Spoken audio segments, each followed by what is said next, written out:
Hey guys, we are back. We are rewatching Legends of Tomorrow from the beginning, and on side of watching the episodes, what I wanted to do is to ask people who've been there to create the show to come and talk to me, to talk to us, and talk Legends. And today we have the great honor, honestly, to have Glen Winter join us in this live and talk about directing the pilot of the whole show, for example. And I'm very, very excited about this. I hope everyone is excited too. Hi, everyone. Welcome here. Welcome to this live. Okay. I'm trying to see. Is Glenn here already? I'm gonna try and maybe add you on. Maybe that's the. I'll try.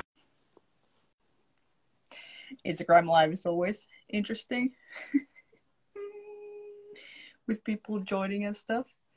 But seriously, guys, this is so crazy. I'm so excited. How is everyone doing? I'm glad there's people here. I wasn't sure if the time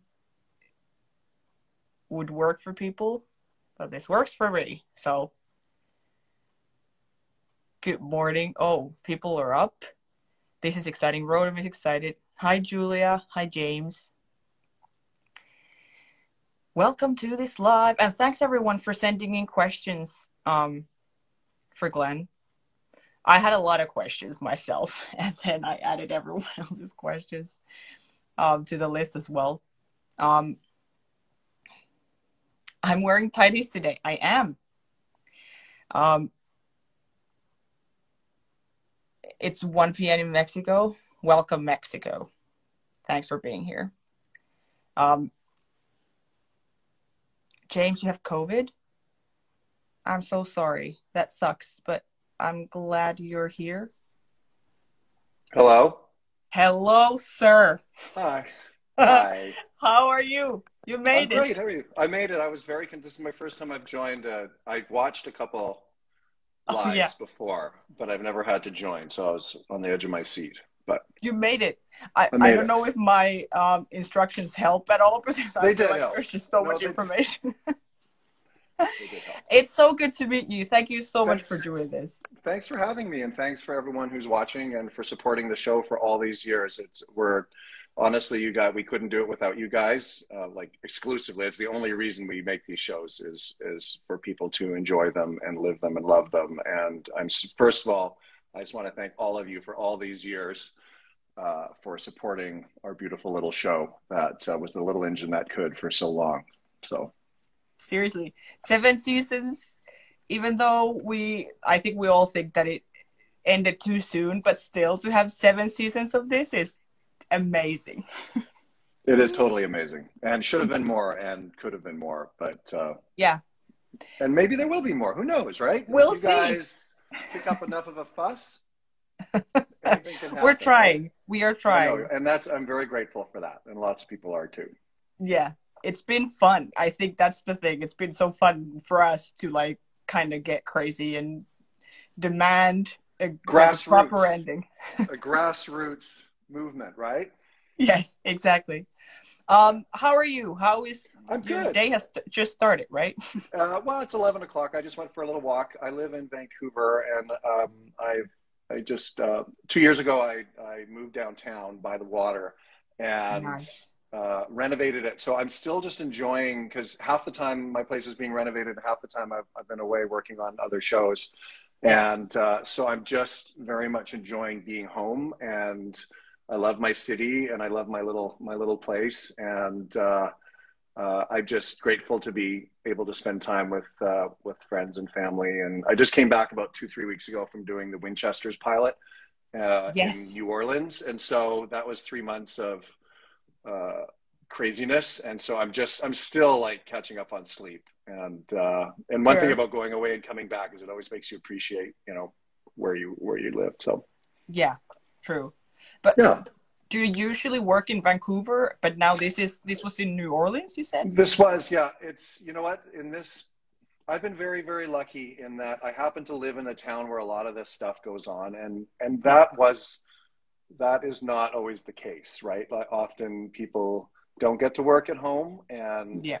I don't know what the future holds for the type of projects that I've been working on in Vancouver, because stuff comes and goes and stuff moves to other cities. And but I've been very, very lucky to honestly have grown up in Vancouver, went to film school in Vancouver, started working in Vancouver as a Nice. technician in the early days, and then as I got absorbed into various projects, and Smallville being the sort of the big game changer for me. Um, it I've been able to probably work half, like since I started directing after being a cinematographer, I've been able to work about half and half in Vancouver and elsewhere, which is Nice. perfect because Yes. you get to explore and work with other crews and people, and see other work environments, and then you get to come home. Like there were literally days where I could, when my son was still in school, I could walk from where I lived, drop him off at school, and keep Nice. walking to shoot Arrow at a studio like another half an hour down the road. And there was times where I'd be like, there's no one else on the planet doing this right now that can literally walk their kids to school and then direct a show that they love to work on. So Yeah. That's yeah. amazing.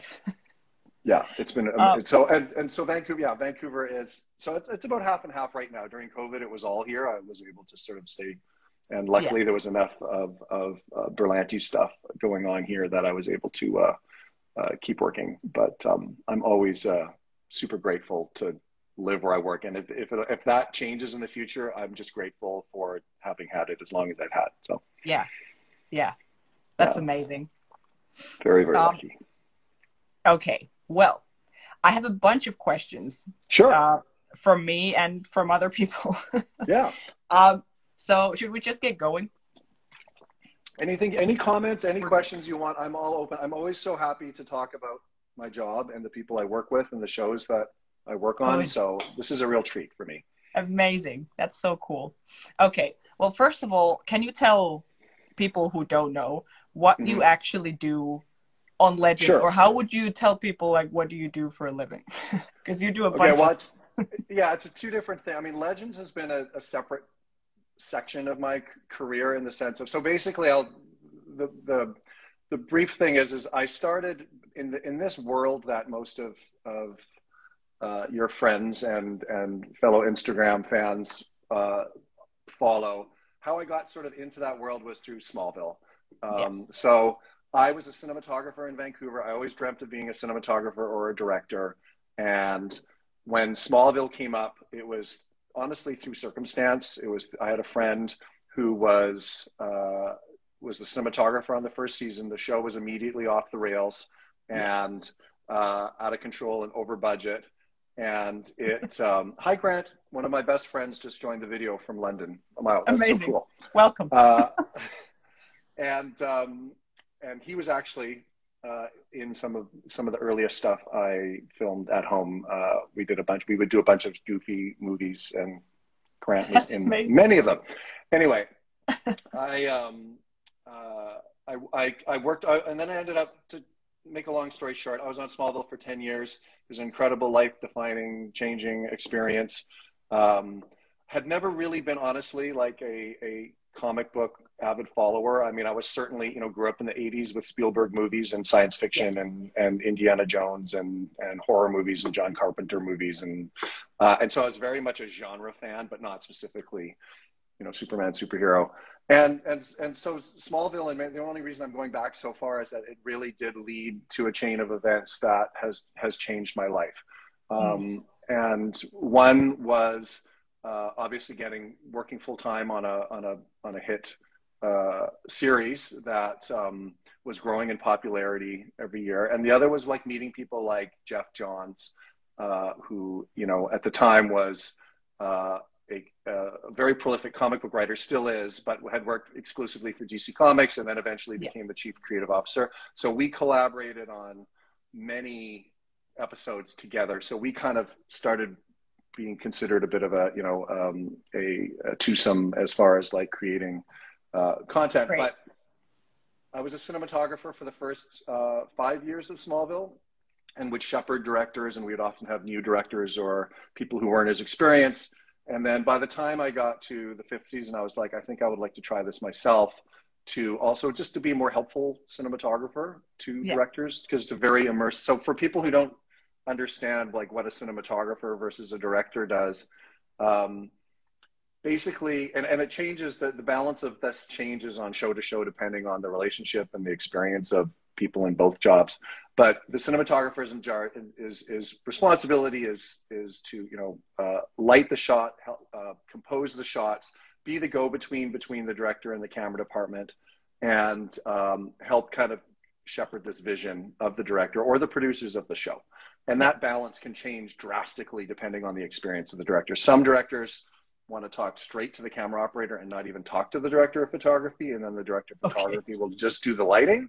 And some will say, I don't really know, can you help me figure out what how to shoot it? And then the cinematographer will help them do that. So it just changes from, you know, the balance changes drastically. And then, so over the course of doing many seasons of a show, especially if you haven't directed before, it's very common for a cinematographer or a first assistant director or an editor, all three, which are very key component, and camera operators too. They're very important cogs in this machine to create an episode or a story, right? So that's why all four of those jobs it's very common for them to, you know, funnel people into a directing experience or even a career. It depends on if they want to continue with it or they want to just do it as a, you know, as a one-off. So that was sort of a natural progression. And then over the next 5 years, you know, at the time we didn't know Smallville was going to go yet another 5 years. And I ended up getting to direct about 13 episodes after that first one. And every time, you know, you learn from what you did in the previous one. And also, sorry, I got off track a little bit. So the director there, so if the cinematographer is in charge of that side of the world, the director really is, especially in television, it's a little different than movies. They are in charge of executing the showrunner's vision on the show. And each one has their own special style. So some might come from more of a theater or acting background. Some might come from a technical end, which was like me, or some might be sort of in the middle. So some directors are really great at communicating with the actors, but may have less experience in the camera stuff. And some might have their shots all figured out in their shot lists, but have a little less confidence talking to the actors. And some are sort of a little bit of both. And as you learn, that the balance of that kind of hopefully equals out a little bit. Inevitably it does if you do enough episodes. And so I was able to take, you know, each experience that I had and sort of see the way I'd see other directors have good experiences with why their episodes turned out well and why they didn't. And I got to hear all the behind the scenes talk later with the producers about what they liked and didn't like about specific episodes. So I was able to go like, okay, I'll take that and I'll, you know, I won't do that. Or if I feel like certain directors wasted opportunities, you know, I want to do that in mine and see what people think of that. And that's pretty much how I approached directing in the first chunk of my career, which would be all I did was Smallville. So, and you learn very, very quickly. And obviously it's a very safe environment to, you know, to start directing on your own show that you've been on already for a number of years is a very, very safe environment to learn. And so that's sort of what kind of put me into, you know, I don't want to say it thrust me into this world because it was a 10-year, it's not like it was overnight. But in some ways, if it hadn't been for Smallville, I really am not sure which direction my career would have gone. And then after Smallville, I did a couple of other shows outside of the genre, and then David Nutter, who is some of your followers might be familiar with, you know, has directed the pilots of many of these shows: Smallville, Supernatural, Flash, Arrow. And I was lucky enough to be his cinematographer on the Arrow and the Flash pilots. And I was able to learn from him, and he became a very good friend and mentor to me. And again, so that was one more layer of, I got to see how someone prepped a pilot. And David Nutter preps hard, and he has his fingerprints on all aspects of the puzzle. He's very collaborative. He's very driven. And so I got to sort of have a front row seat to see how someone does all that. And so that was another step in that direction. And then eventually, I won't go through all the details of falling into Arrow, but I did end up as the cinematographer on Arrow. And part of that was, you know, an opportunity to direct in the first season. And then when I did my first episode, Greg Berlanti, who's another huge part of this whole equation, you know, meeting him and falling in him with his world is really what changed that was the second part that changed the course of my life. Yeah. And I was able to take the Arrow experience, which then dovetailed into the Flash experience. And there was a point where I said to Greg, I would, you know, and Mark Guggenheim, is there a world where I could next year not shoot Arrow and just come back and be the cinematographer on Flash, sorry, the director on Arrow and Flash, and I could make a year of that, you know, and see how that works. And you know, I'd only have to do maybe maybe two of each or something, right? Yeah. And part of it is lifestyle too. Like when you direct versus being a cinematographer, you only have, you know, depending on what your bottom line is, what you need to survive. You can, you know, you don't have to do like 8 months of a show working every single day. You can alter, you know, you can do an episode, take a couple months off, do another episode again, depending on how much you want to work and your financial situation. So that was also incredibly exciting for me to not work 8-10 months, because it's very immersive. I do work like very, very hard, and I'm very, I'm a kind of all in. I can't half-ass it. And so I'm exhausted by the end of a season. And when I direct, I'm exhausted by the end of an episode, because I kind of leave it all on the dance floor, as they say. So it's, and then that just led to more and more Berlanti involvement and more trust and collaboration. And Greg is an incredibly collaborative, mentoring. A lot of the people within his organization have been have like, especially in, like, even in his offices, a lot of them started off as assistants and whatnot, and now are like heads of, you know, television development, et cetera. So it just goes to show you how, you know, how much he likes to promote within, and because he, you know, he trusts people, and he likes to, you know, spot talent that have room to grow. And that's absolutely, you know, what I'm owe everything to him for, was him trusting me from that one Arrow episode, which was one of my top favorite, probably a top 5 that I've ever done, called Dead to Rights, that Jeff Johns wrote. It was a gift. It was like the perfect episode for me, and to show how I like to, you know, how to shoot a show and how to give it emotion. It was filled with several high impact short scenes in a row that just hit bam, bam, bam, one after another. And that's my jam, kind of. So, and then it just, and then that dovetailed into the Supergirl pilot. And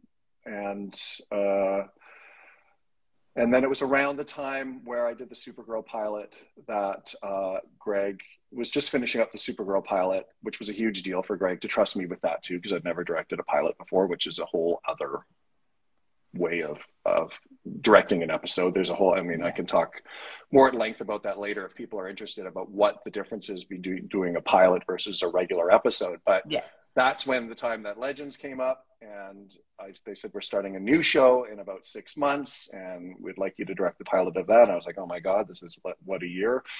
And it was Legends. And they sort of explained to me the concept of, you know, the Arrow now starting to become sort of the mothership of sort of new shows. They had already talked about that idea early on, about how Arrow was kind of going to be the mothership. And there was actually a couple other shows that they were actually originally going to do.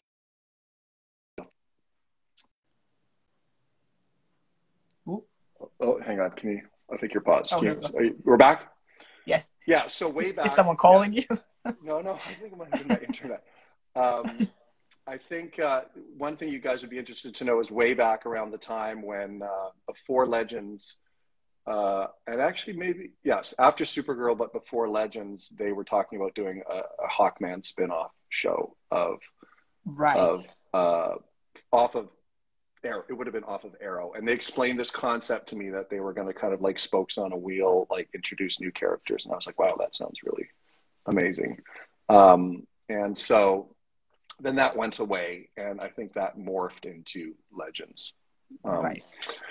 and and Legends. So yeah, I don't know if that answers. That was sort of a long-winded history, but ultimately, This is great. that is sort of a lot of the a lot of what I've had to been able to offer these shows. I think is because I come from a visual background. I try very hard to infuse the shows with a look and a style that supports the emotion of the script, as opposed to just shooting a bunch of close-ups all the time and just doing a wide shot and a close-up. I try and give every episode some energy and some style, and and I think that is one reason why some of this genre has worked so well with my style, because it wouldn't work on you couldn't do the way I shoot certain shows. I couldn't do that on other shows. Because the showrunners and producers wouldn't support that style, but also you have to sort of pick what's appropriate for Yeah. how you're going to do something, or you're going to get in trouble. Yeah. So Yeah. so yeah, that's sort of what brought me up to the Legends pilot, and then I ultimately wasn't able to come back to the show until season 6 and 7, purely just because of schedule. It was not, there was no other reason. I got swept up in the Supergirl, like when Supergirl started its next season, that's when Legends was starting to go full throttle as well. And I could have, but I would have had to like jam all these episodes in together. And that's, again, not how I wanted to work or spend a year. So, Yeah. it's been a nice sort of balance, but part of the balance was that I couldn't, I couldn't make Legends work without it affecting a bunch of other stuff. And then in season 6, all of a sudden it started to kind of open up again, and I was going to be at home a lot more. And I think it was around when COVID was starting, and I was able to come back after 5 years, which was amazing to come back to a show and see how it's, obviously a completely new cast almost. And Yeah. it was really fun to see how the show had evolved. And Yeah. I had a lot of catching up to do, because there's only so much keeping up with the show that you work on. There's only so much you can do, right? To Fair. do that, because there's so much to watch and so much to Yes. do when you're shooting something already. So Yeah. But we're glad you came back, because I'm glad I came. And those 2 episodes have been two of my favorites that I've done on any show in the past. Okay. Again, a lot of it is the script, right? Like it is just like, as a lot of my fellow episodic director friends know, one who I think is on here right now, Mark,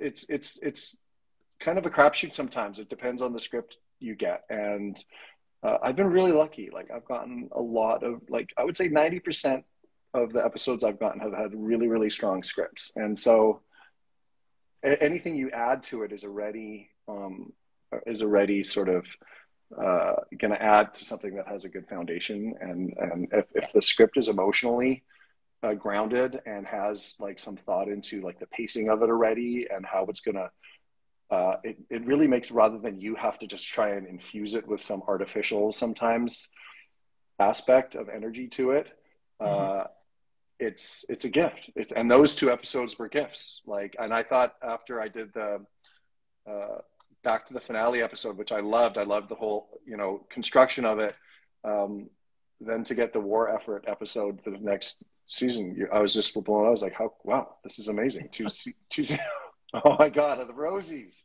Right. I love that. Well, I'll have to send you a picture. I have a beautiful picture I took of them all posing in front of the plane when we did that shot. I'll send you a picture I have. Please. Yeah. Such a good episode. Thank you.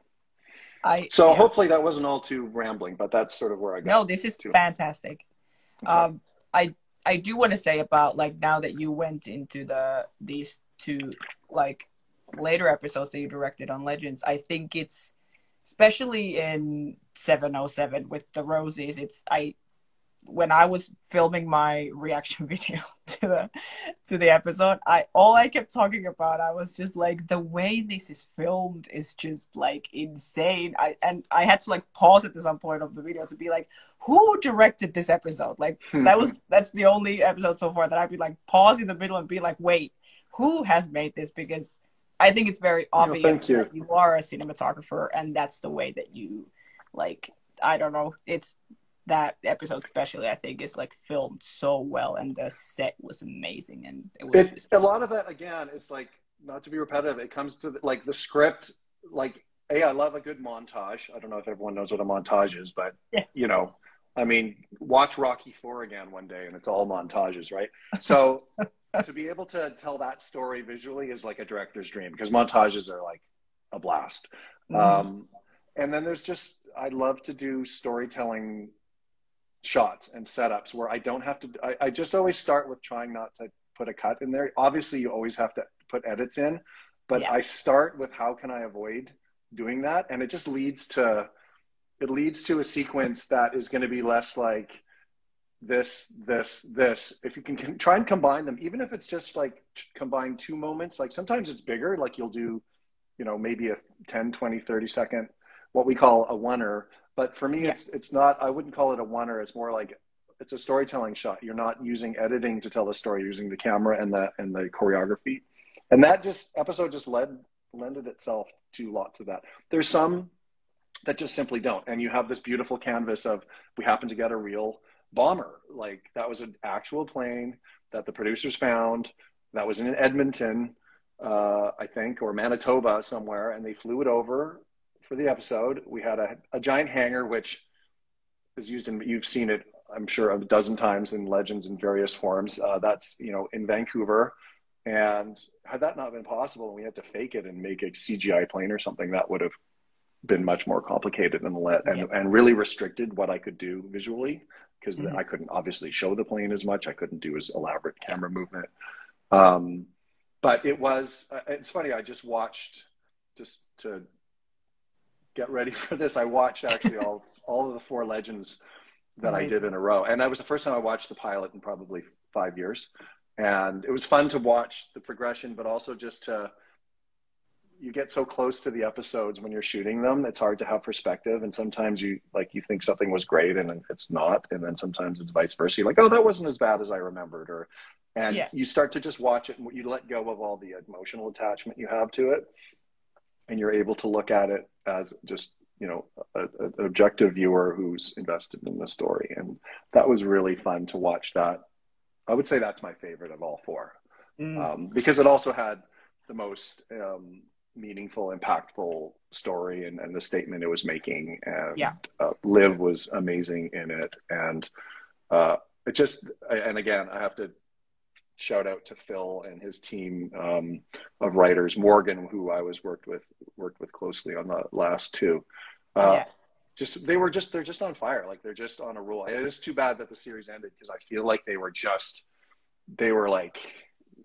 approaching the peak. You know, it wasn't like some shows, season 6, 7, they start to get like, I was just in awe of how they could create these incredibly complex storylines half the time, which I could barely keep up with myself, and infuse it with all the emotion and excitement and action. Was really, it's incredible. And then just to do it in such a loving atmosphere. Phil is the best guy, and I cannot wait to see what he does next. And I cannot wait to collaborate with him again. He's an amazing guy, and he was right from the pilot for it. And same with Mark Guggenheim, both great guys. It's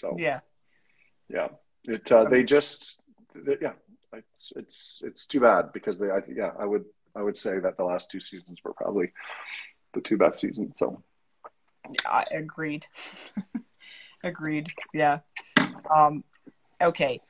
If we go back to the pilot, sure, and to the beginning, because we've only watched the first 2 episodes, which is the pilot now when we've been rewatching. the show from the beginning. Um, do you like? Well, you kind of talked about how you ended up directing the first episode. Right. But how was the experience for you directing it? And do you have favorite now that you just rewatched it? It's fresh in your mind. Like, do you have favorite moments in the pilot? Were they different then that now that you watch them? And like different like favorite memories with it Yeah. like that. Well, so I would say the experience of it was it felt very much like a whirlwind to me because I had just done the Supergirl pilot. So all of a sudden there was this whole gigantic, much more complicated world than Supergirl Yeah. thrown at me. But it was also the creators were all people that mostly who I knew. So it was a very loving environment. So my initial reactions were, this is like, wow, I can't even believe I'm getting to do this. The second was pragmatically was we shot those 2 episodes, what we call in the biz is like cross-boarding them, meaning we shot the 2 schedules of the first 2 episodes as one big episode, which is becoming quite more common now these days, especially with COVID or shows that are on location a lot. Yeah. And so that allows you to uh, take a lot of advantage of certain locations because you don't have to like come and go from the locations. You can just stay there, and inevitably it saves you time and money. To what degree is different on every show. So we had 20 days to shoot 2 episodes, which was very little for considering that was one big pilot, because normally one pilot, which is 1 episode, would be like for instance, Winchester's I just did was 15 days. Doom Patrol was 18, Supergirl was 22 for one 40-minute episode. Yeah. So we had to do 2 in 20 days, which is the equivalent of 2 10-day episodes, which is kind of a typical schedule for a show these days. Maybe it's more like Okay. 9 or 8, but Right. Legends, by the time I finished the show, they were down to about 8 per episode, but it changes on, so that was my other reaction was, holy shit, how the hell are we going to do this in the amount of time we had to do it?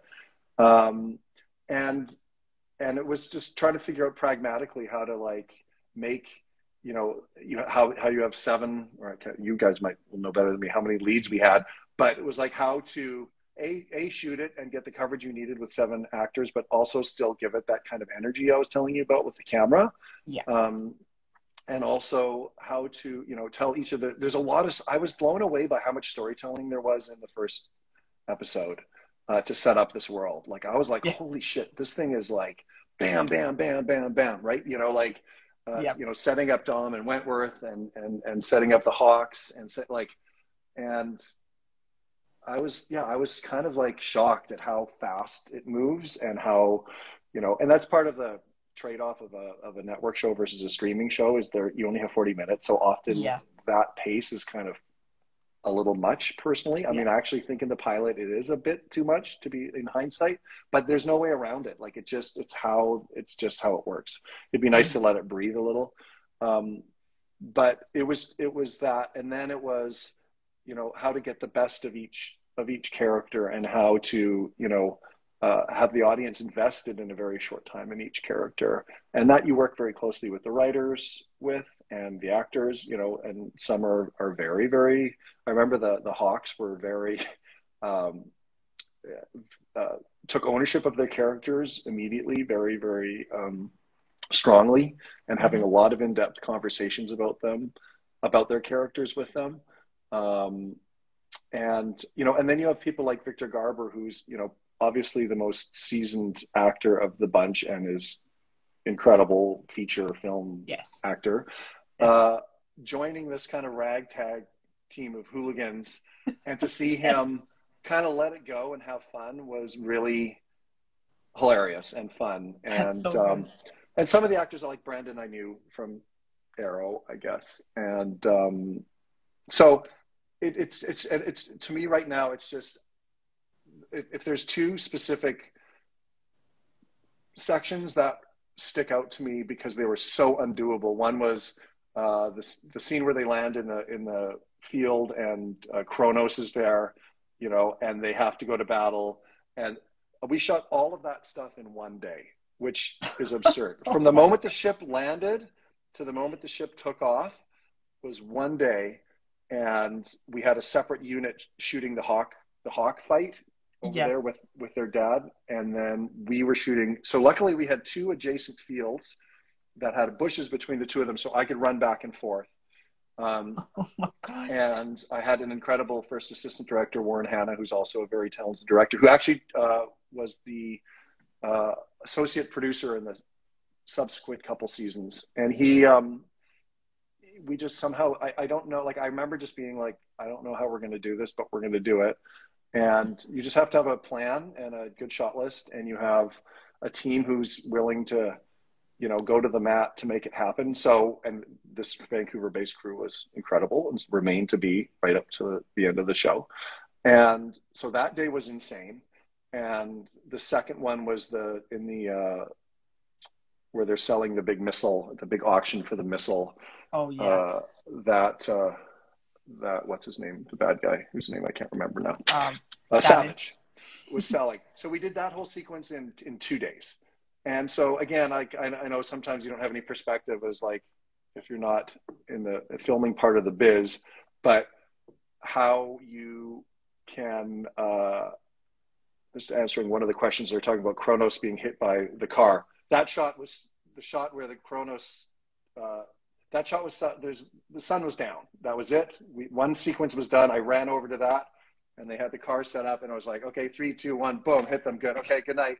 Because it's dark. It's dark now. right. Let's go home. Let's go home.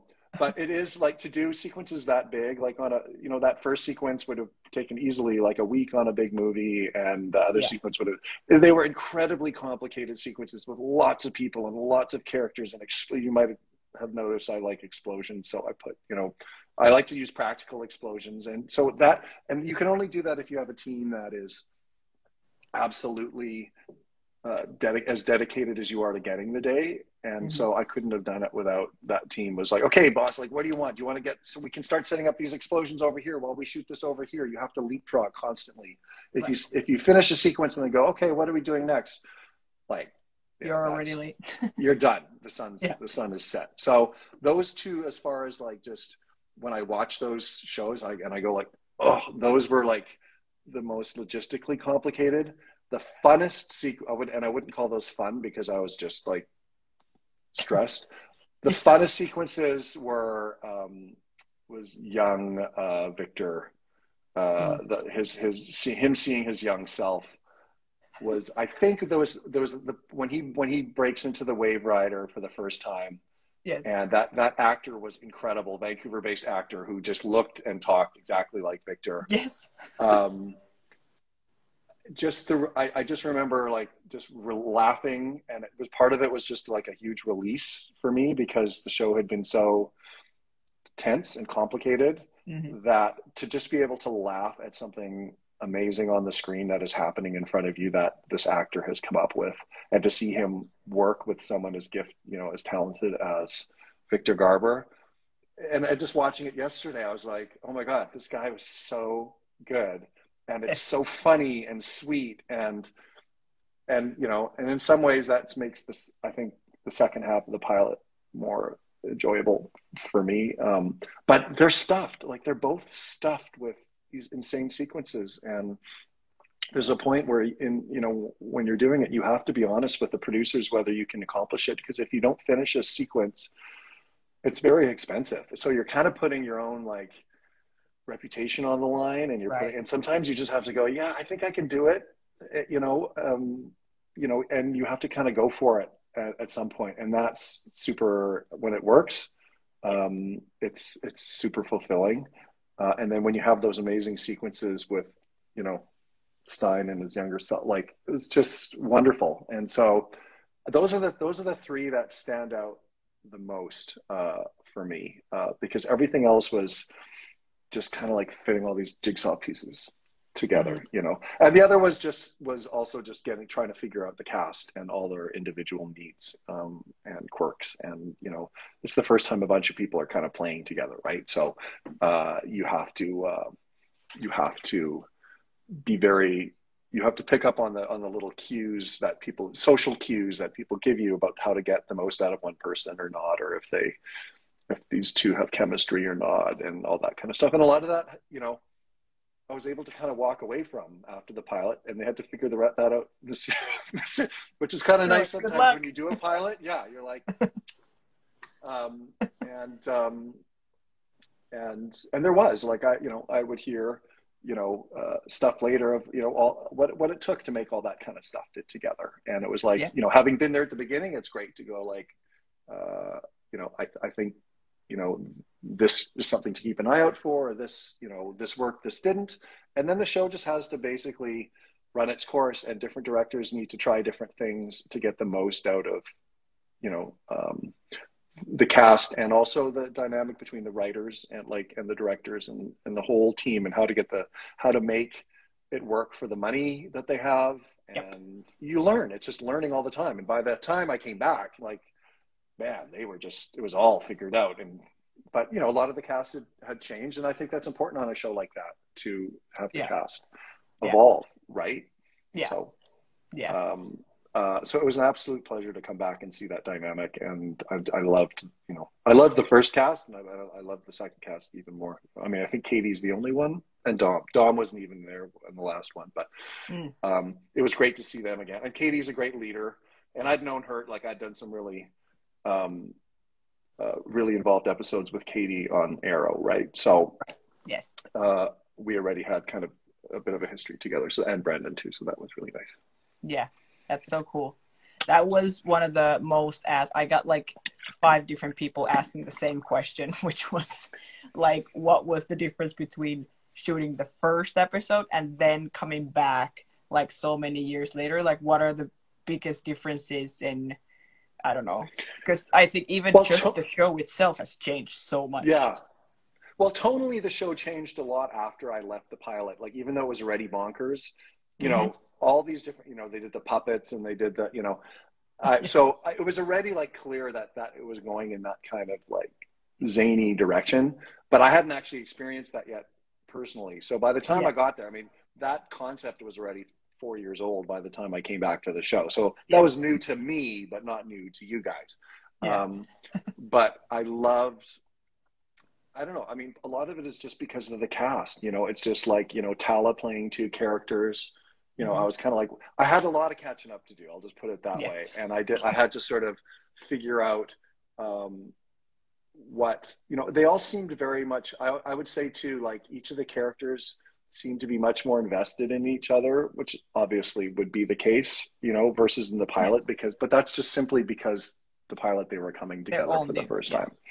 Um, but it's just the rhythm. It's just the ease, the comfort. I would say the cast, to talk as far as the cast is concerned, they just made it really easy. Like, to come back after several years, and again, I didn't know most of them. I knew Katie. That was it, and yeah, Dom. And so it's overwhelming, and it's a little intimidating. And you're like, okay, well, what if, And everyone was saying they're great. They'll unless they're bumping on something, they will do whatever you want as long as it's a good idea. yeah, And oh boy, did they ever. And they're just and they goof around. Like, it's very hard to be, doing all the crossover episodes too, like over the years. I mean, I didn't do tons of them. I did maybe 2 or 3 of them. Um, that is mentally exhausting, because when they're all on set together, like Melissa and Grant and Steven, and like, they're all just fucking around yeah, and having fun with each other. And yes, it's wonderful. But it's kind of like, you don't want to have to be the school teacher, right? And so yeah, um, it's going to come with, you're going to get this amazing iconic moment where all these characters from all these shows that you've been a part of are together in the same room, which is wonderful. But it's also mentally like draining, because it's like herding kittens, right?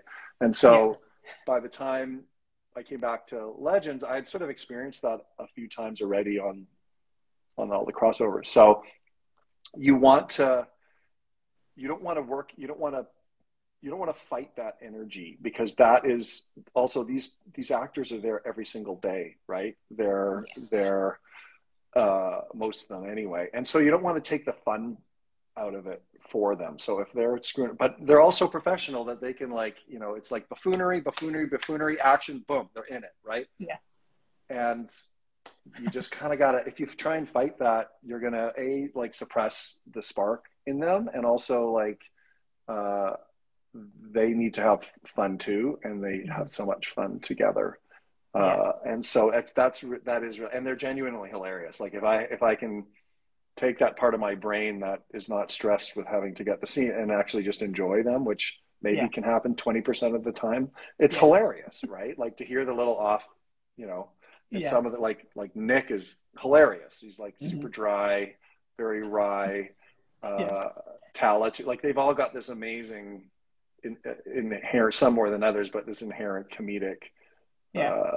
gift that I don't have. And so it's fun to just sort of have an ear to that, Mm-hmm. you know? Yeah. So it's been very, it's been a real gift to be a part of that, but also I wouldn't want to do it all the time, every day for the rest of my, Yeah. yeah. So I think it was very much a time and place thing. And Legends was just basically like having those crossover episodes, but it's like every day, and you just have to kind of like enjoy it, or you're gonna go crazy, right? So, and Yeah. it's not even, I'm not even making it sound like, I want to make it sound like it's a hardship in any way. It is absolutely not. It's a pleasure. It's sometimes just hard to get everyone's attention at the same time. And Yeah. I will say, considering there's a cast of, again, I can't remember that, what is it, 7 of them, 8 of them, That's a lot. Yeah. they were just great. Like they would just do whatever you wanted. Like, what do you want us to, you know, and so on a show that complicated, if every single person needed a long discussion about how to get through it, you would never get it, you know. And Yeah. they understand there's because there's so many of them, and they all need to get a certain amount of, not necessarily every person needs a close up in every scene, but they all know they all know uh, that if they don't stand somewhere at a certain time, it's going to mean more shots, and they do not want to do more shots because they want Right. to go home. Yeah. So like we all do. So they're all pros, so they know how to get the best of each scene and Yeah. do something that feels organic, and but also they're professionals and they know how to hit a mark, and they know that if they turn this way for this line, that means there's going to be a shot that has to come this way. Yeah. So they're like, do you want me to do that, Glenn, or not? I don't have to. Or who do you want me to say, you know? And Yeah. sometimes it matters and sometimes it doesn't, you know, and it's nice that they just ask, right? So, and That's that goes cool. for any show. I mean, that's not a Legends thing. You're just on any show out there where the cast gets it, Mm-hmm. they will know immediately if they're doing something that's going to make their lives more complicated. Or I could say, no, that's not a problem because I'm not going to do an additional shot. Yeah. So feel free to do what you want, or this plays in one shot, or, but it's the Yeah. more they understand about the process, the easier it is for them and for everybody involved, right? I mean, that's the worst would be to have 7 to 10 actors who have had no idea uh, how it works. That would just Yeah. be really, really complicated, you know? Oh yeah. So, Yeah. This is so good. Um, Also, whenever like if you need to go, you can just let me know. Like, yeah, I'm happy to talk. Like, obviously, I don't know how long you usually do these things, but I'm good. So I'm awesome. on Okay. vacation mode. You got vacation, Glenn, right now. So I'm just so happy to Great. be home. This so, is great. so but if um, there's anything specific, yeah, feel free. yeah. Um, well, you talked about the pilot, like how different it is to shoot a pilot compared to other episodes. Can you talk about that? And Yeah. like how much do you actually affect as a director of the pilot to where Mm-hmm. the show is gonna go? That's a Or good, is it yeah, just like you get a that's a script very and good then question. Yeah. It depends on the producers, and it depends on the show, and it depends on the trust. Um, you know, again, I was very lucky to work with David Nutter and watch his process. And he gets very, very invested in the characters and who they are and what their stories are, even if those stories aren't necessarily on screen, you know? yeah. Um, so I think it's as much as you want to make it, when I did the Winchester's pilot I just did was the most collaborative experience I've had with a producer, which was Robbie Thompson, who's amazing and wrote an amazing script.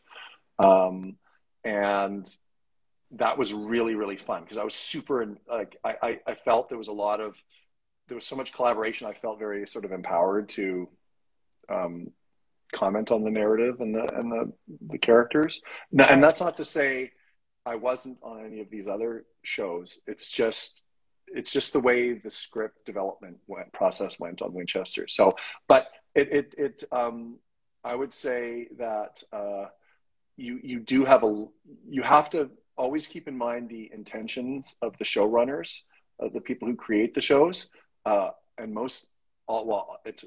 it's been all of the time for me so far on any pilot I've done, but some are like very, very like definitive in where the show's going to go and how they see it, and you are servicing that. And some are a little more like, I'm not sure, like it could go this way or it could go that way, and what do you think? And so that's going to change from show to show. But I think it's incumbent on you to absolutely bring as much input and ideas to the table, and even if or questions, and even if they're not wanted or they don't like your idea, or I think it's really important to flex that like just to try and put yourself in the place of the viewer and understand if something's working emotionally, or to point out something that's maybe a bit of a trap. Like there's times where they've written something and you're like, this is a trap, and here's why, because this is going on over here, and that's when you intercut it, it's going to be weird because it's going to be a weird timing thing, or just because this piece of history about this character, the audience isn't going to, and so I think you need to clarify this, or I'm confused by this, and so if you're confused, then they're going to be confused, and the studio and the network do that all the time anyway too. Like they're an amazing sounding board for the producers, because they always take the part of the viewer, and sometimes they want stuff clarified and explained, and sometimes there's a disagreement between the showrunner and the studio or the network about how on the nose they want these explanations to be.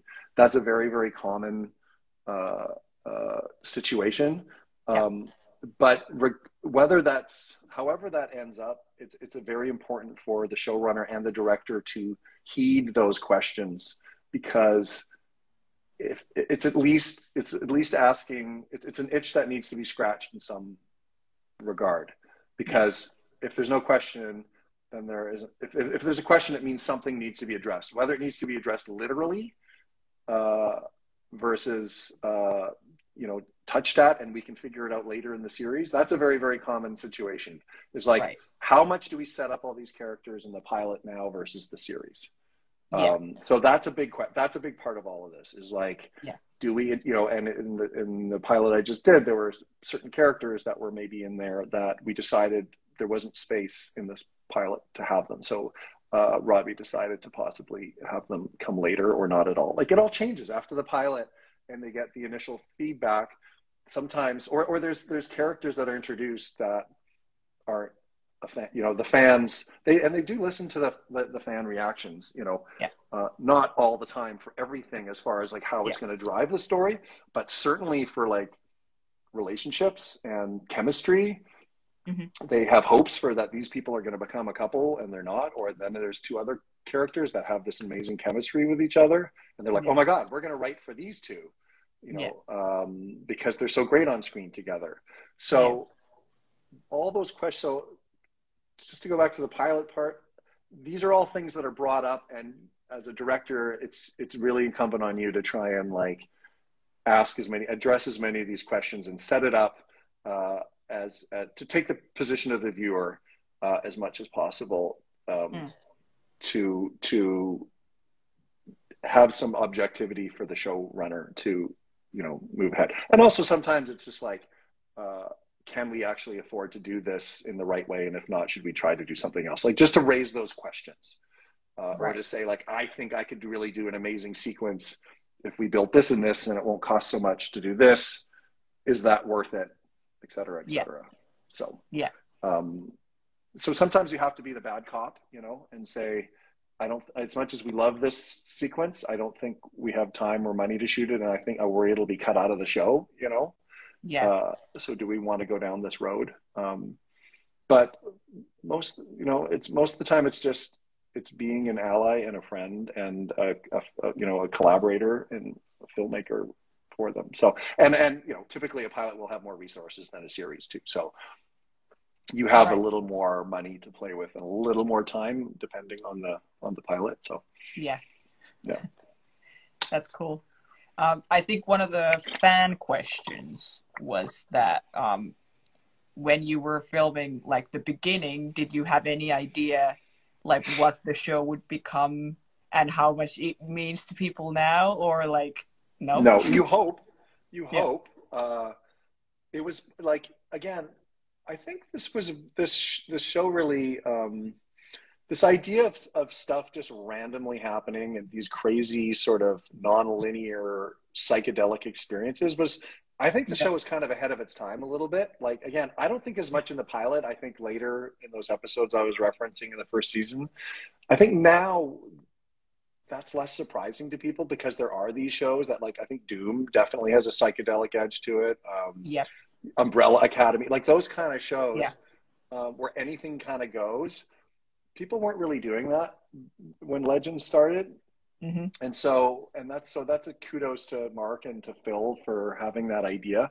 So I think for that reason alone, I wasn't sure if I'm not even sounding like it was second guessing. You just don't know, like, is this going to be something that people are excited by because it's so out there, and the risk of putting something so out there is that it's not emotionally resonant for people, right? And so again, shout out to the producers for making it so, and so people stayed. I mean, you guys wouldn't have been watching for 7 years if it was just a bunch of random stupid shit happening all the time, right? You care about the people, you care about the characters, you care about, like, and there's an amazing action sequence that is crazy to shoot and a lot of fun. But again, that's not the stuff you remember, right? Like, I think the people do remember, like, Stein connecting with his old self. They don't care about the Kronos fight in the field. You know what I mean? Like, it's just, that's the stuff that keeps you coming back.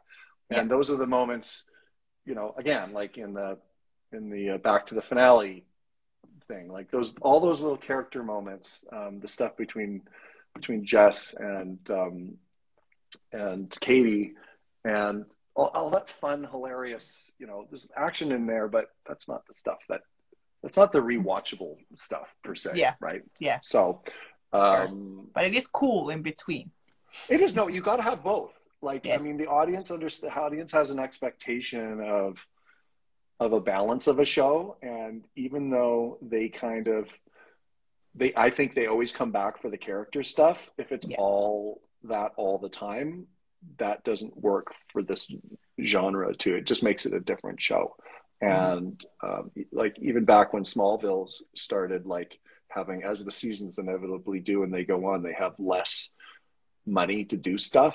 So there's always this balance of, like, is the show becoming just a bunch of people talking and kissing versus, like, you know, in Smallville, we always had a big act 2 action sequence, and then we would have an act 4 action sequence. And then eventually the act 2 sequences always got smaller and smaller. Like in the first season, some of the act 2 So this is an example of, you have to have that balance. You have to have something for the action fans, but truly most of the time that's not what, you know, they're coming back for. Like on Arrow, we would do these incredible set piece action sequences that Bam Bam and those guys would come up with. And that really set the show apart, I think, from other shows. But really, most people were coming to see Oliver and Felicity, you know. So let's be honest. That's like, you know, it's like 70-30, right? But if it didn't have those set piece action sequences,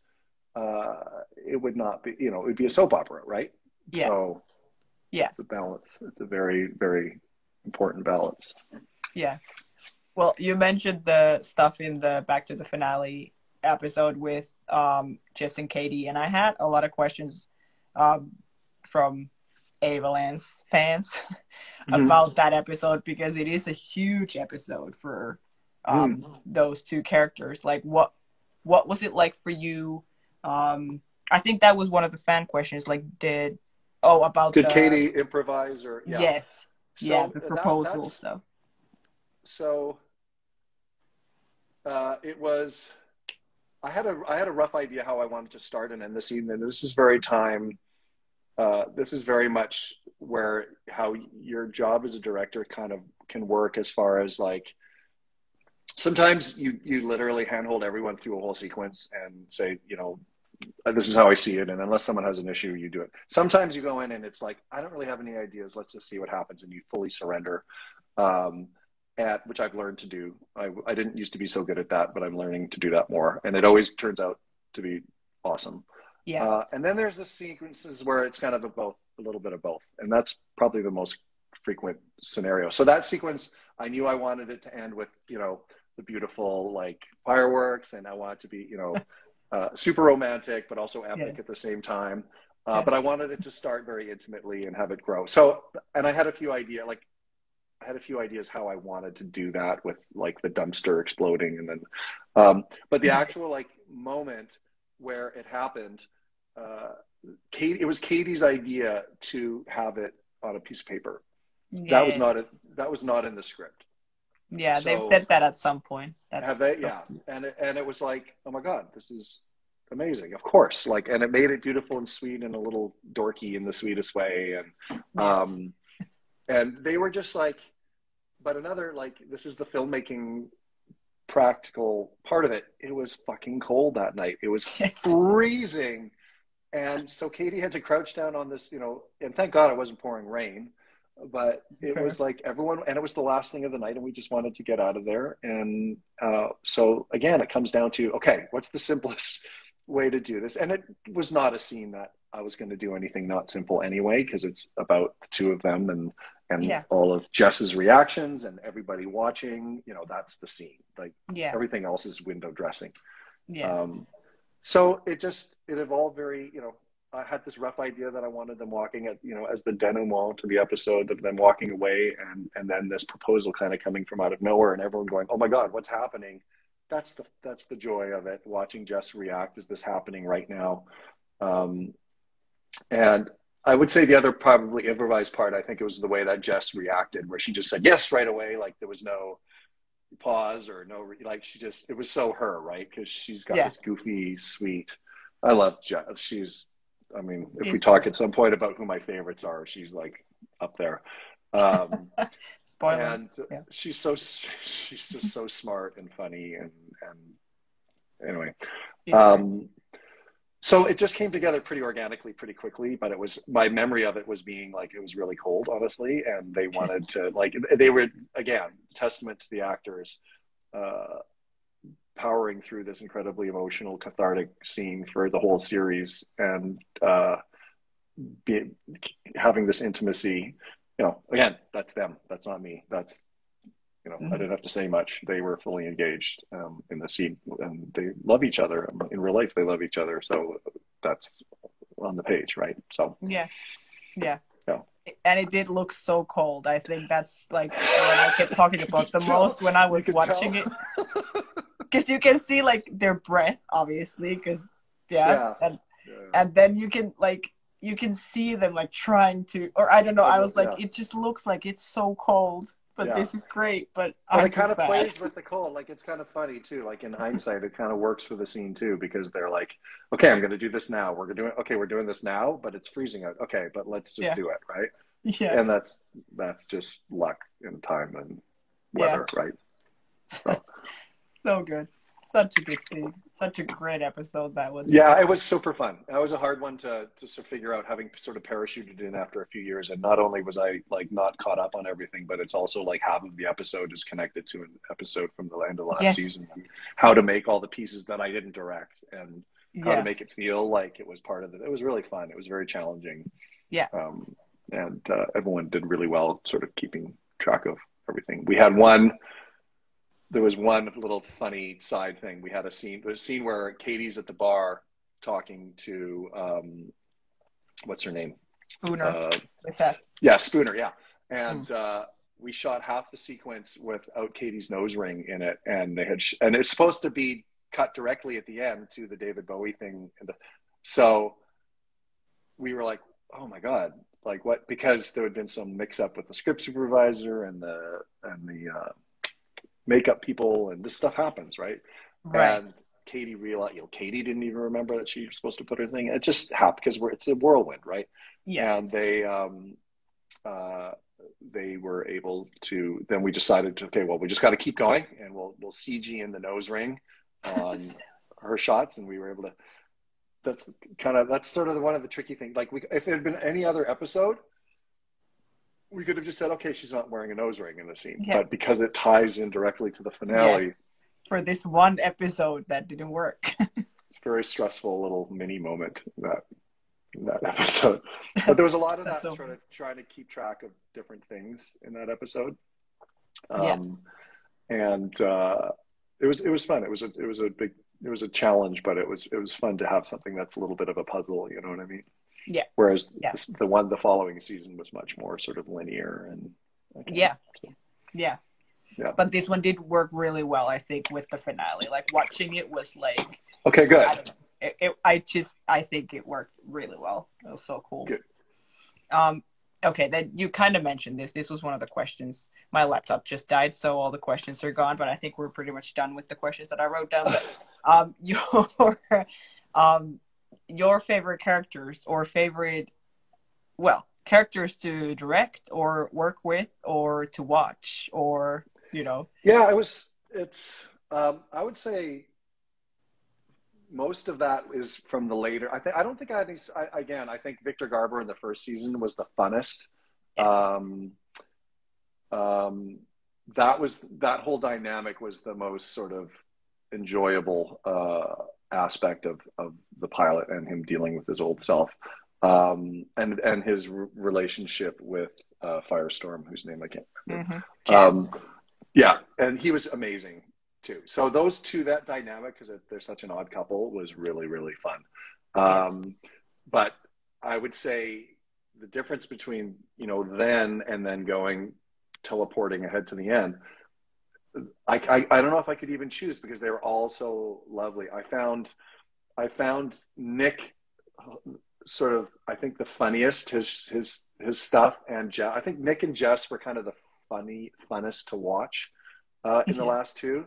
And Jess's scene, where she comes in and accuses them all in the Indian restaurant of what the fuck's going on, and swigs the like. That was probably my favorite moment of that whole episode. And Nick coming in as Snake Plissken with the eye patch. Those two moments, very similar scenes actually, were my favorite moments of those scenes, and what they brought to it. And like the day before we shot that scene, Nick said, "Just so you know, I'm going to come in tomorrow, and I'm going to play Kurt Russell from Escape from L.A." And I was like, "Done, great." That's as a huge John Carpenter fan from the '80s. Yeah.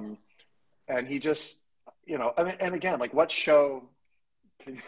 What am I going to say? Like, it's amazing. Yeah. And he was, and like all that little stuff between him and Tala, where he says hi, and she says hi, like that was all improvised, right? So they have this amazing chemistry together.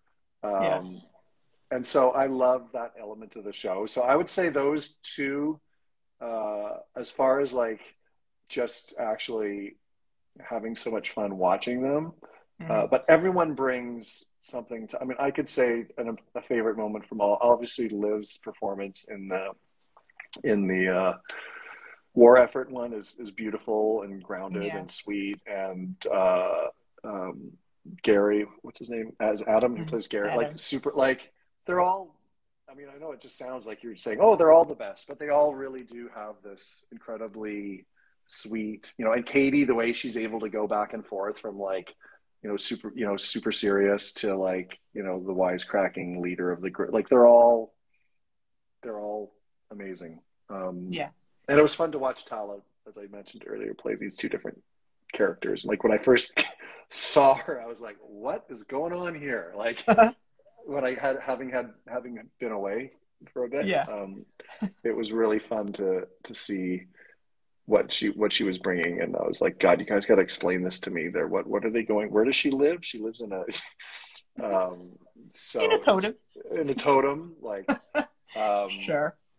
all that stuff. But yeah, I would say for just pure comedy enjoyment, it was Jess and Nick as far as like what they brought to it. But they were everyone's fully in, fully, and Rafi, even some of the guests are like, Rafi's obviously Tala's partner, Yeah. I think, right? Yeah. So they watch, those scenes where he comes out in the towel and coming out of the shower and watching her, like, she just gives such great they all give such great reactions, Yes. that are like real but hilarious and ridiculous at the same time. Yeah. And that's the joy sometimes when you're working on a big cast driven thing, is like you have an idea overall of what the story is and what the sort of um, the arcs are for the characters, but then they bring all these extra little things into it that you are just like, oh my God, I never thought of that. That's fucking hilarious. So um, that was really fun, and that was especially came through on the last one. I think the war effort one, Yeah. the playing with, and also seeing where Raffi came from in season 6 versus where he was like a completely different, he is a different character, right? He's a different clone, right? Yeah. So same show, same actor, completely different, and Yeah. he was just, again, he was like, whatever, like as long as he understood what I was asking, he made it happen. And he, like, all that stuff with the helmet, and like, I love how that kind of played in one where like Shy gives him shit for being so selfish, and then he runs away, and then he comes and grabs the helmet and comes back in, and Yes. that was all sort of one shot, right? And it took, so Yeah. he had to run to get there and come back in the shot, and Yeah. um, so wonderful that scene too. Like, again, Tala's reaction to him, and it's just, and that's her husband. It's so funny. Yeah. It's just an extra thing that I don't know if any other show could do that, but in Legends, that I think we've brought like everyone's partners and husbands and everyone onto the show like as guest Yeah, stars. I'm like, what other show could do this? yeah, and it worked out so well. And again, I think part of it is the writers seeing what that person has to bring to the character, Mm-hmm. and then going, okay, we're going to write for that, as opposed to sort of jamming a square peg into a round hole. I think that's really important part of producing a series, is Yeah. to understand what's working and what's not, Yeah. and exploiting that, not exploiting it, but like getting the most out of that dynamic, whatever that is. It can be many different things. So Yeah. but Yeah. that stuff is all just, they're so fun. All so Yeah. fun. Well, this just came to my mind now because I just realized that episode 7 of season 7, this one ends with the evil legends, right? Yes. So did how did you prep for that, or Okay. Well, that was what was okay. Well, that? that's okay. There's a couple funny stories about that. One, one is we we had those days. That was a very complicated sequence. Again, just on the pragmatic side, was super complicated because we were shooting all the other stuff that day for like the final fight sequence and the shooting, and Yeah. and I, on a show like that, having what cast is where on what day is very complicated. And I had to normally, if you have a sequence and you don't get to it in time, you can just put it on the next day. But there was some reason we had to finish that scene that night. And Okay. so we've been shooting up to that day. And of course, as inevitably happens, we were late.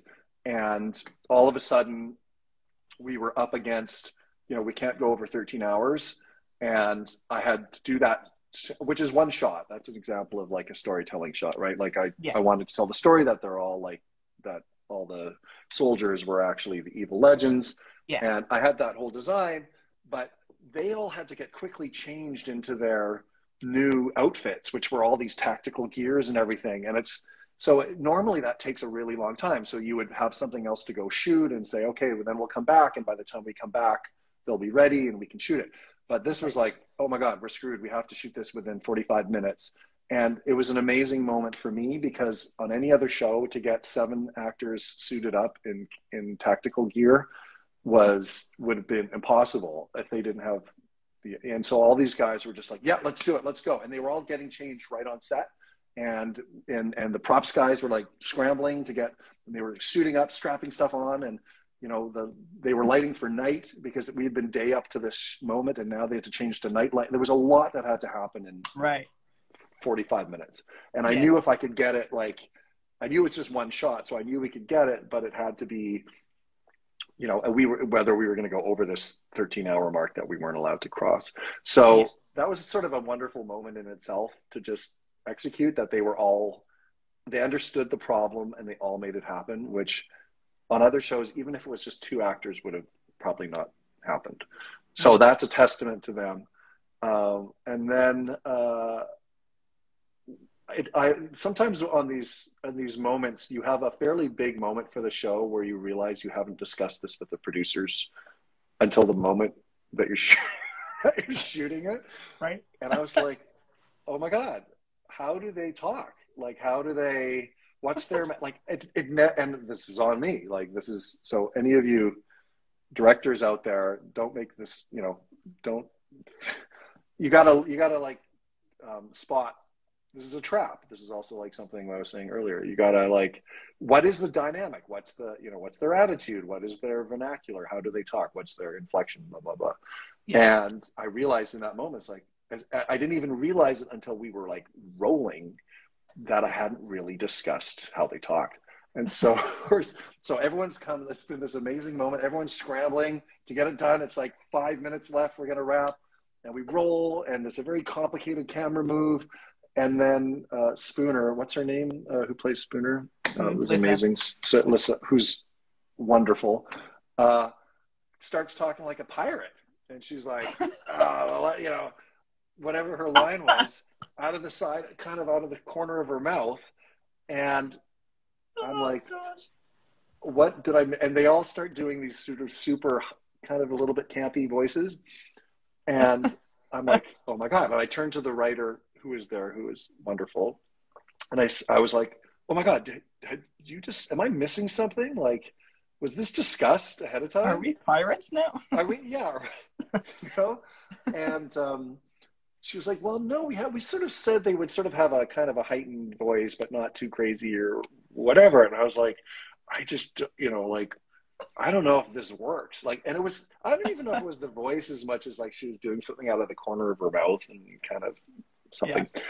And so there's a perfect example of like, you got to pay attention to everything ahead of time. And it was so funny that I didn't know about it until we were rolling. And so everyone sort of did I think a slightly more hardcore version of their voices. And I had to kind of just say, like, let's just do it a little simpler, like keep it dry, monotone. And if later in the series you want to take it further, which I think they did, you can do that. But right now it feels like too much. So that was 2 funny things that came out of that sequence.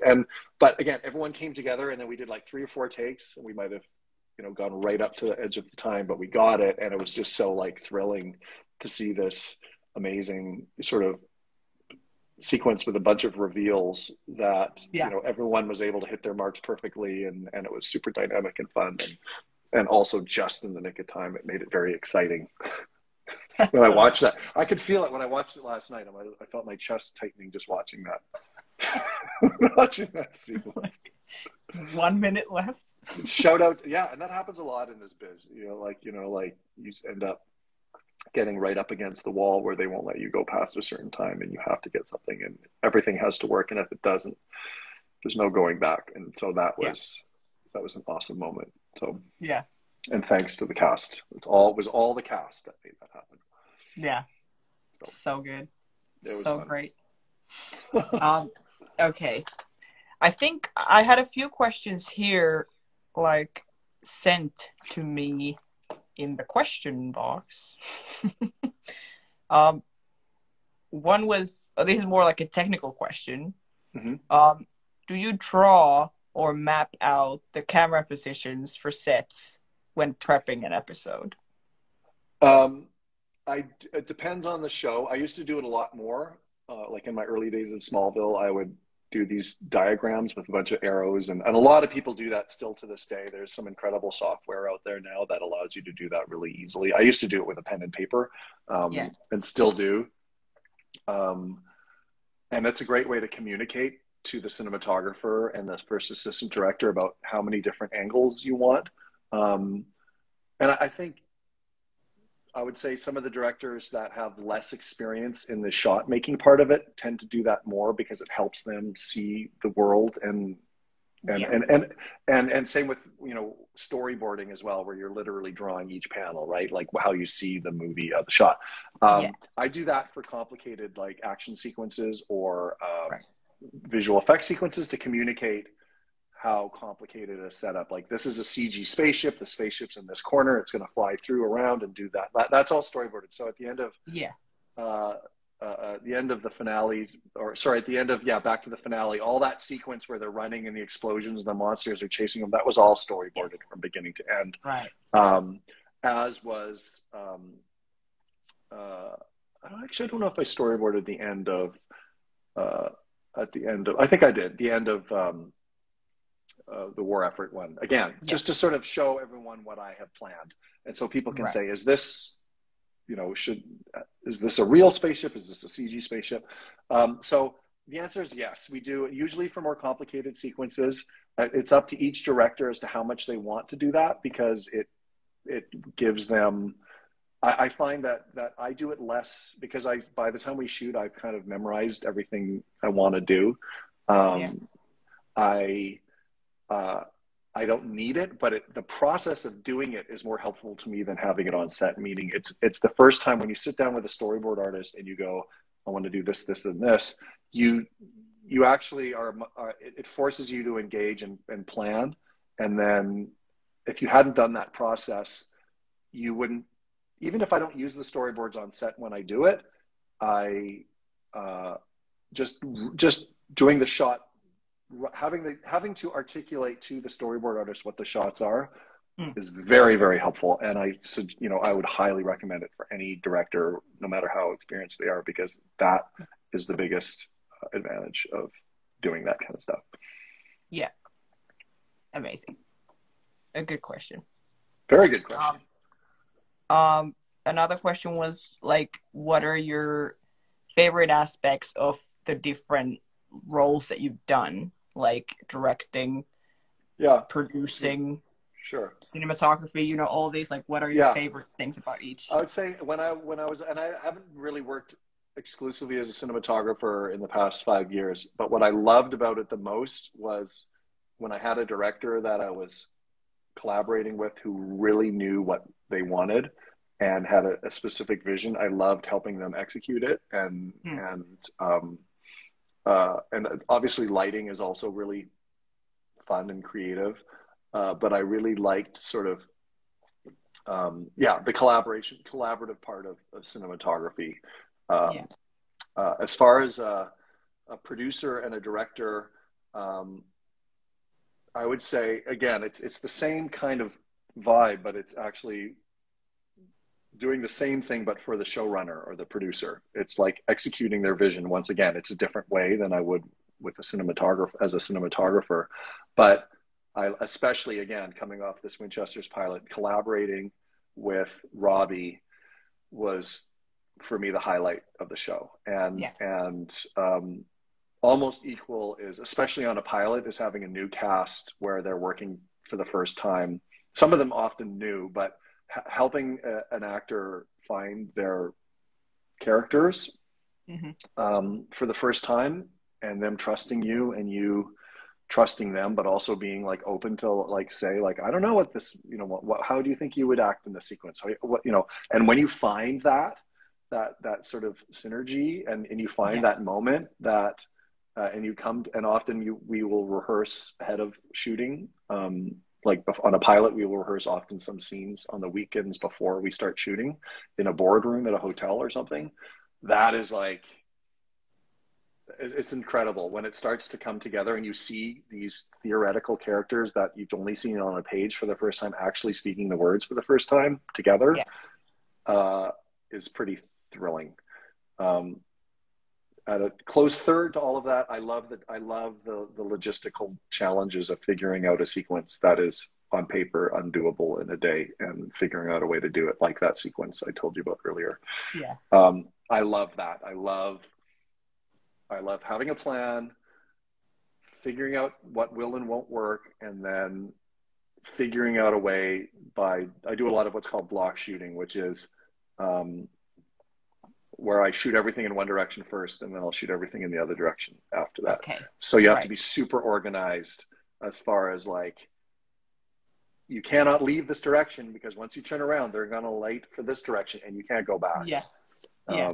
And I love that kind of stuff. I had a sequence on the Supergirl pilot where there's the big finale showdown on the highway where there's a burning truck and we were like ripping stuff apart, and I could only shoot once we ripped the truck apart. I couldn't go back and pick, and so I loved figuring out everything in one direction and everything else and trying to, it's like putting the puzzle pieces together. So I like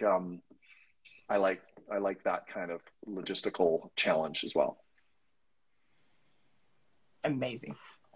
It's so cool. It's so cool to hear like you talk about this kind of stuff, because I don't think we hear enough like people, behind the scenes who actually know these things happen, to like how it actually works. Yeah, and there's all kinds of stuff that happens in prep too. I don't think people realize too that like so much of what we create ends up happens because of prep.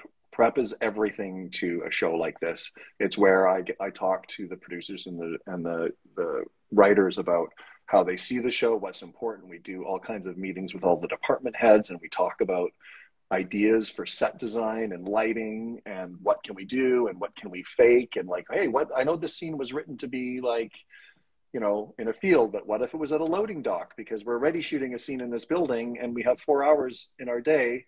Why don't we change that scene that was supposed to be in a field at a loading dock, and you're constantly, a lot of the decisions that you in the episodes you see, the decisions have been made because of logistical reasons that you didn't even know about. And that's kind of, I don't think a lot of people realize that a lot of the time, is that a lot of thought and logistical discussions went into how shows end up, and in that even will affect the storyline. And sometimes that I'm using loading dock as an example, but like that loading dock might be a load bearing scene for an episode that actually has consequences later in the season, and now that loading dock is all of a sudden one of the major sets of the show, right? Like that stuff happens all the time, much like a character who was supposed to be a one-off, like Felicity on Arrow was supposed to be a day player, and she becomes like, don't tell Steven this, but the number one, right, on the show. So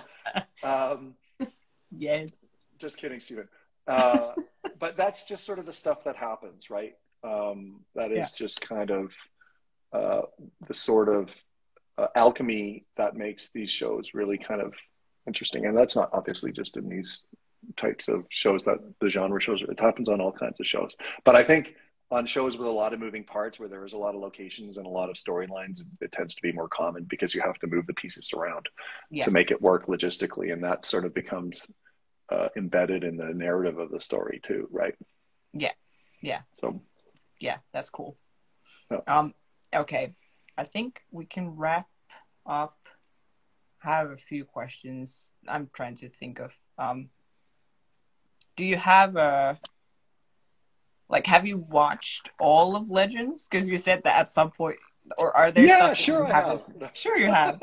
No, do you have favorite moments that you didn't work on yourself, but that you've watched later on or seen somewhere and you're like, that is amazing? Yeah, not as much. I a lot of it was just sort of catching up. So a lot of it happened so quickly that I wasn't invested enough in the story when I was doing that for that to land on me emotionally in that way, as much as, you know what I mean? Certainly from later, like watching like the actual wedding between Katie and Jess, even though everything kind of went crazy, was amazing to go like, oh, that's where I set that up. And now it's,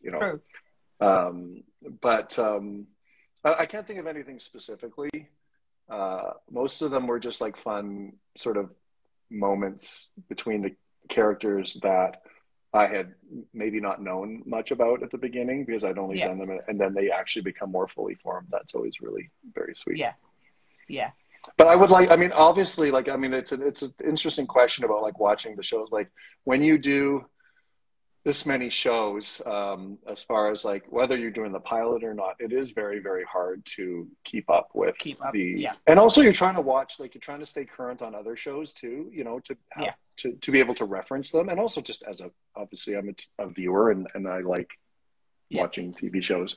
Ironically, a lot of the stuff that I watch is completely different. It's like single camera comedy, like Veep and Oh, I love stuff like that.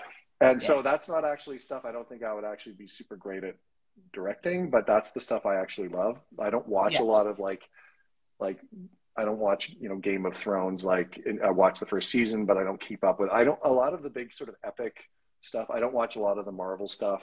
Because I just I don't have the bandwidth to do it. So I watch a little, you know, I watch stuff that's maybe a little more character driven and intimate, but I don't have time to watch even the shows that I work. You know, it's just too hard. It's just too much. I Yeah. will if I have something that connects emotionally to the episodes that I'm working on, I will. And certainly when I start watching. If I do a pilot, I will watch to see how the show is, you know, progressing. Oh, and Yeah. honestly, just to learn from my own, like what worked. Like obviously, if they're not going in a direction that we had set up in the pilot, there's a reason for that. And I'm like, was that something to do with me? Is there something I could have done Right. better? A lot of it is just self-assessing, you know, your work. But there's just, and you know, for a while there was those like there was 6 DC shows, all of which I had sort of had some part of at some point, and it's just impossible to keep up with Yeah. all of them. Yeah. That's fair. Um, So yeah. Uh, for your future, is it like is directing the way that you want to like go, it's a good or do you question. have other things that you'd want to do like from Yeah, now on? I would like to be more involved in the development side of of a show. So I have talked to a couple of writer connection friends that and made and said that that is something that I would like to be more involved in. Cool. Um, I do have a show coming up later this season that I'm going to actually be the director, producer on, which means that I'll be directing a couple, and then I will be sort of involved in helping the production. I'll stay on the show for a whole season, Yeah. um, and that is something I actually have never done in all this time. Even though I was a producer on Legends and Supergirl and all those shows in the early days, I wasn't it wasn't a full-time immersive position. Right. I was more of a consultant, Okay. and so this will be the first time I've done that. And then my hope is after that is to actually be. I do have one project that I'm uh, that we've sort of broken a pilot in a first season of that I'm very excited about. That would be something that I would be more involved in from the ground up as far as like the actual development of the story. So that Yeah. is definitely the next direction because ultimately, uh, if you're kind of working and going show to show on as a director, uh, you can only there's only so much time and uh, investment that you can put in Yeah. each show before you have to move on to the next one. And I would like to be more involved in a show from the ground up, and that could Yeah. be. Uh, it could be any number of genre. I'm actually not super worried about what the genre is, but I would like to be more immersed in it. And whether that would be directing several of those episodes or just one, and but staying more on as a. Yeah. But I'm not. I'm definitely not a writer. It would always be working, collaborating with writers, and commenting and throwing in my 2 cents. But that's one thing I've never. That's I think my specialty is taking uh, uh, stories that exist already and figuring out a way to put them on screen. That is definitely where. Mm. But I would like to challenge myself and be more involved in the writing for sure. Right. Yeah. No, So but that's really cool to know the stuff you know what you're good at and what you can bring, and yeah, playing to your other people strengths are is good at other things, so yeah, let them do that, yeah. and that's That's great. not to say I shouldn't maybe try and challenge myself more in that, but I think I will know that more as I sort of once I have a Yeah. project that I'm more invested in at the beginning. You know. Yeah.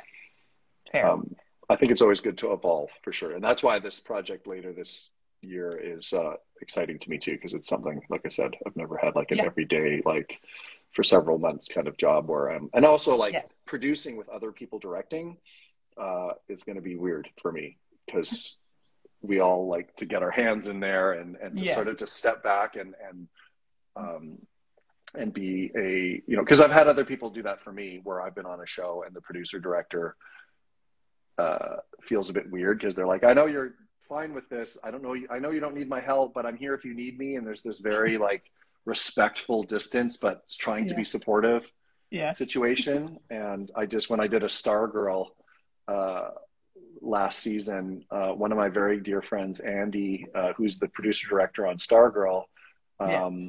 and she was my editor on many of the big episodes and pilots I've done. Uh, she was, you know, she was amazing. She was like super helpful to me. She was like, she had some great ideas that really made the episode better, logistically and story wise. And but we're friends. So she was just kind of like, I'm here if you need me, but and here's my 2 cents on this situation. What if we do such and such? And it was great. But then she also just stepped back and let me, you know, do what I needed to do. Yeah. And that's that's what that job is. The producer director is there to support the directors and also support the producers and try and make sure that everything's working together. So it'll be Yeah. interesting. I've never done it, so I'm very excited to try it. So That's so cool. yeah, Amazing. Good for yeah. you. Okay. I've loved, Well, yeah. this has been great. Thank you so much for doing Thank you this. for having me. It was such a pleasure. It was so fun to talk about the show, and it's been such a privilege to be a part of it and to be there at the beginning, and then to see and to come in at the end again Yeah. was a joy, and I'm so grateful for all of you for watching and supporting the show all these years, and thank you for trying to get it to come back. I think that would be amazing to watch what you guys uh, are able to do. And I know that there's, you Yeah. know, I know it was a little controversial that it ended so quickly, and I think that it's absolutely worth trying to bring it back Yeah. because it's At worth it. least And for like a proper ending. for a cent, and that's really what it is, right? That's really what it is. It's like they didn't get a chance to, and I know Phil and company, I know they would love to be able to do that in some way too. Maybe it's maybe it's a TV movie, you know, maybe it's a Anything. Anything. We'll anything. take I know it's anything. so hard the way that this business works with shows Yeah. ending. Often they'll call it a year ahead of time and they'll say, okay, it's going to end, and then the writers can build the whole season to a Yeah. conclusion. Yeah. And sometimes it's not, and it's sad that it worked out that way. But Yeah. the legacy lives on, Yes. and Now we're watching what from a the great beginning. run, and what a great run, and what shows go like 7 seasons? My goodness, right? Like Yeah. I Yes. I couldn't be more thrilled for the show, and that there's still so many dedicated fans out there. Yeah. Yeah. Um, So Thank so you. thank you all. Thank you And all. Thank you, everyone. Thanks, everyone, for being here. And thank you, Glenn. You're amazing. And you've brought us because a lot of people are, fans of all the other shows that you've worked on for years. So, I've been very lucky. I've been very blessed, and I can thank Greg Berlanti and Warner Brothers and DC for having me as part of this incredible era in TV, and I'm so grateful to have been a part of it. So, yeah. Yes. thank you all for watching. Yeah. It was really nice to meet you. Nice to meet you too. Um, Keep watching, all you guys. yes. Should I kick you out of the live? Or I don't know if I told I you can how just to hang do it. up. I can just hang up. I think Yeah, you I'll can. try it. Just Okay. press the X and Okay. thank you Bye, so guys. much. Thank you. Bye. Amazing. Thanks everyone for being here. This was so good. Almost 2 hours. Amazing. I need to rewatch this chat. Because I feel like there was so much stuff that was so interesting and so cool to hear from his perspective. That was amazing. Such a lovely man. Yeah, right? It was so cool. Thank you guys. Yeah. You guys are thanking me. I'm like, look, whatever. This was such a pleasure for me. This is amazing. But But yeah, thanks guys for being here, and we will do a live on the weekend on Sunday, talking about episodes 3 and 4. And I can't wait. I actually haven't watched them yet. Maybe we need to watch them soon. Today? Tomorrow? I don't know. I need to yeah. Anyways. And then, do you guys have opinions? Because I just talked with Falk today, who plays Carter, the Hawkman, and he's gonna do a live with us at one point. But when? Because we were talking and we were both like, I don't remember when Carter is because he dies in the pilot. I was so shocked. I forgot that he dies so soon. So when does he come back, and when should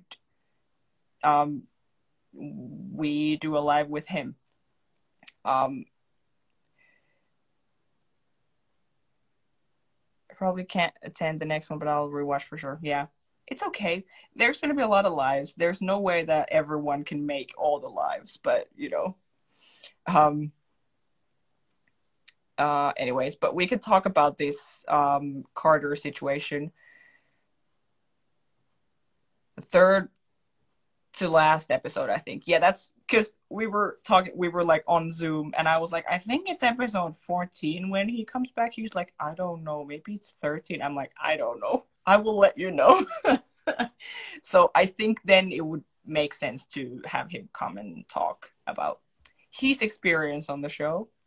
It might be a bit controversial. We'll see what we talk about or what he wants to say, because anyways. But yeah, I'm very excited about that. And if you guys have ideas, as we watch the episodes, or if you remember season 1 well, unlike I do, let me know who I should ask to talk. Because as we've seen, sorry, now I'm cracking all my fingers because I've been trying not to do that when Glenn was here. But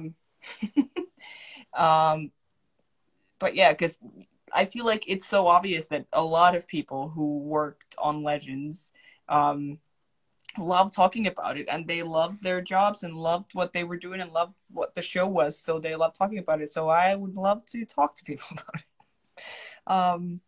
Anyways, but you can message me and whatever. We can talk about his short that he did for promoting season 6. Oh, Falk did? Have I seen that? Is that the COVID one when he's calling Sierra, and that one when he's in quarantine?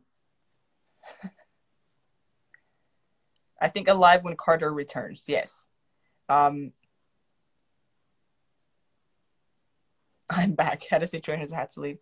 It's okay. I will again save this live so everyone can watch this later on.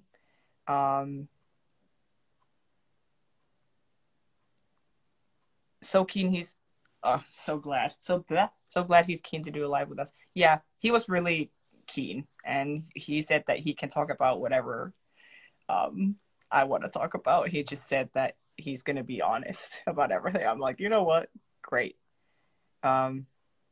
Youngstein, yeah, yes, I am trying. Maybe, yeah, in season 3, is it when he comes back? It would be really cool to talk to him. Anyways, well, this was great, guys. I'm just gonna end this now because, again, it's just gonna be a really long video to save. But thanks for being here, and thank you to Glenn for being here. This was fantastic, and I will see you guys this weekend. Everyone, if you haven't watched episode 3 and 4 yet, go watch them now. Stream them. And yeah. Have a good night. Thank you. You too. Go to bed now. I will see you guys later. Okay. And everyone, together, we say bye.